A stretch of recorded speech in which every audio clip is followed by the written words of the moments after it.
Hey everyone, welcome back. It's Tayland with another tea video. Today I am bringing you a tea from Bitterleaf Teas. This is Trade Secret 2024. Let me just show you on the website real quick.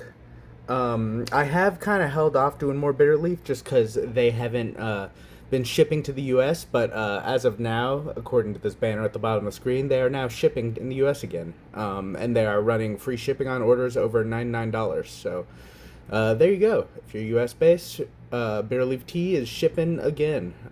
Let me read this off to you real quick, and then we'll get into the tea.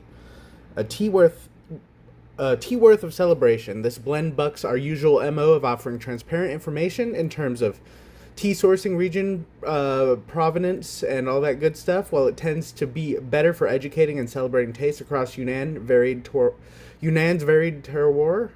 Terroir? Sure. This tea is about shutting off the brain and just enjoying life. This year's formula is quite similar to the original, although some teas received upgrade this time around. In other words, bigger trees. But does that even matter? Overall, this tea leans heavily towards Menghai side of things, with several of our favorite areas and gardens playing a key part. Our mission with this tea is to create the most ideal yet accessible, price-wise, raw puer we can.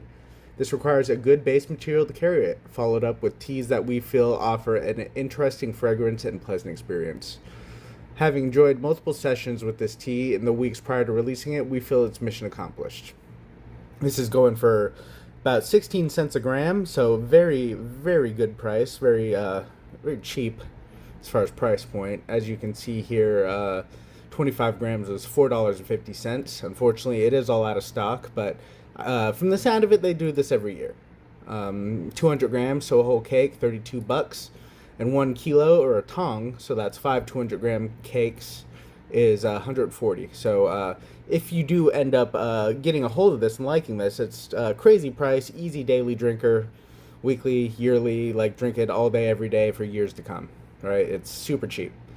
And being a raw puer, I'm sure it just gets better with age. Reviews, there's a few, they're all pretty good. Let you read those if you're curious.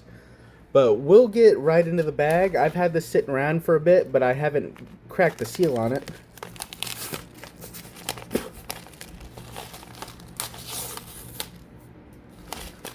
And we'll do a dry smell profile on this.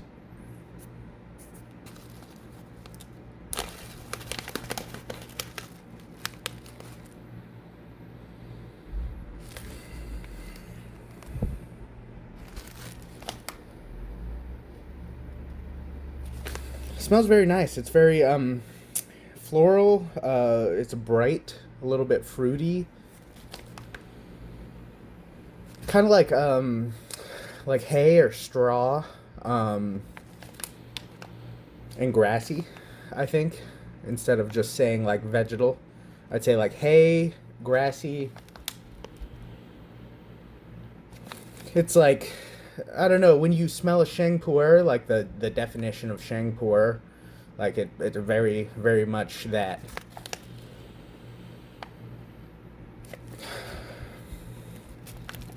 It smells nice, and there's like a bit of a sweetness, a bit of a floral in there. Being a 2024, it has sat around for a little bit at this point, being like approaching summer 2025. So there's a little color on it, but it has stayed sealed in this bag. So it hasn't really been exposed to any air or anything. But we'll do. That seems like a lot, huh? We'll break off a piece of this. Maybe not. Oh, you know what? That's all loose. There we go. Very good amount of tea for the price. 25 grams, $4.50. Really can't beat it. If I didn't know the source it's coming from, which is Bitterleaf, I trust their sourcing. I would assume it's really cheap, shitty tea, frankly.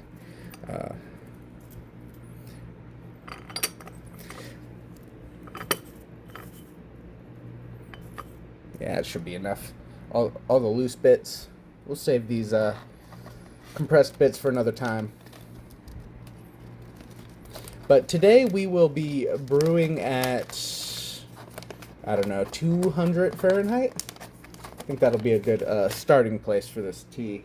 200. I want to say white 2 tea suggests 195 Fahrenheit for raw Puer. Not sure why. Let me know what your preferred brewing temps are for raw Puer. I'm not too sure. I know my preferred for cooked Puer is the full 212 Fahrenheit. Raw Puer, I seem to get mixed things. Some people say you should do it at full boiling. Some people say you should do it relatively lower than boiling. So yeah, I'm not too sure. I know obviously lower temp will give you less astringent flavors. I know a lot of raw Puer enjoyers like the bitterness and astringency, so you know it varies. But we will be doing a wash on this today. Likely not drinking the wash. It'll be quick though.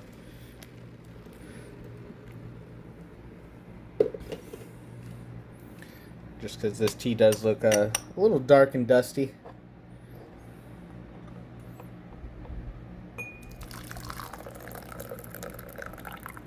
Already got quite a bit of color on it too.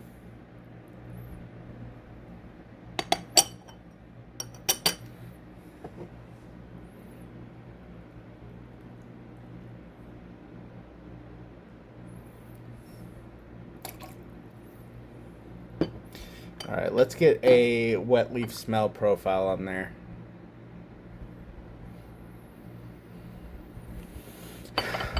A lot of those grassy vegetal hay notes coming forward over anything else.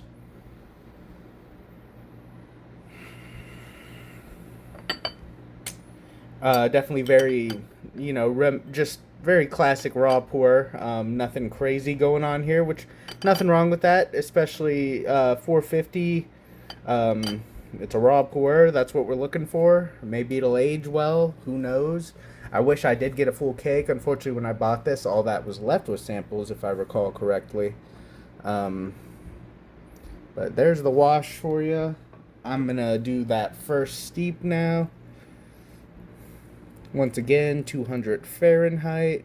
And we're going to let that go for about 10 seconds. Yeah, I'm going to be busting through all my Bitterleaf teas from a past order. These have been sitting around for probably a good 6 months now, so I definitely need to get through them. But I got a little handful left. I think most of these are probably sold out by now, unfortunately, but this one I'm pretty interested in. This was a pretty expensive cake. I think this goes for about $1 a gram. I think it was a $95 cake, so it was like $5 under for the cake as a whole. But I got those coming. A lot of other stuff I have sitting around I need to just power through. Sometimes your eyes are a little big and you make some real big orders, or sometimes they do those free shipping orders and you spend a little more than you should, right? That happens. Alright, here's that first steep.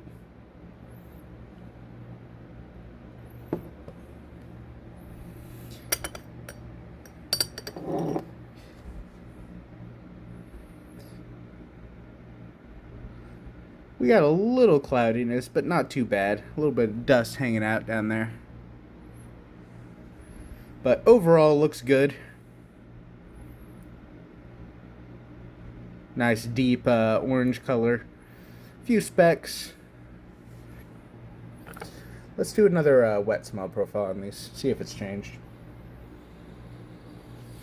Hasn't changed. There's a good amount of like natural like hay, grassy sweetness, vegetal notes. A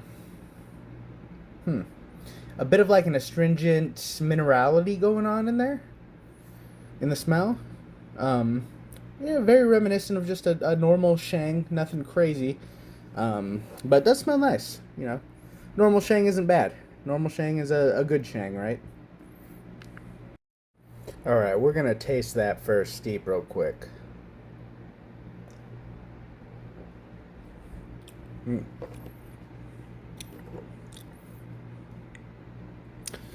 Very good. Nice moderate body to it. Really strong amount of flavor, even though it's just the first steep. I can imagine it getting quite a bit more stringent as you go, because everything about this so far screams just raw pour. Like it's like anything you picture, like all the stereotypes of raw pour. There's like a little bit of bitterness, a little bit of floral, a little vegetal, um, that hay, the natural sweetness, reasonably moderate texture. Kind of leaves a lingering sensation, the back of the mouth and throat. It's like very coating. Um, and then at the end, it kind of dries out your mouth. It leaves your mouth dry. Very nice tea. I would definitely highly suggest getting it once it's back on sale. I'm sure it's slightly different every year, but especially for the price, you really can't beat it. And I imagine it'll age very well. I very much enjoy it. I do wish I got a cake or even a tong. It's one of those things where I didn't really want to go out of my way to blindly buy a whole cake when I hadn't tried it. So I was planning to just get a cake once I tried it. Unfortunately, I let it sit around too long. But hopefully it comes back. Really good. Would really recommend. Amazing price. 140 for a whole tong, so you can't beat it. Yeah, I think that's all I have to say about this one. Trade Secret 2024 Raw Puer.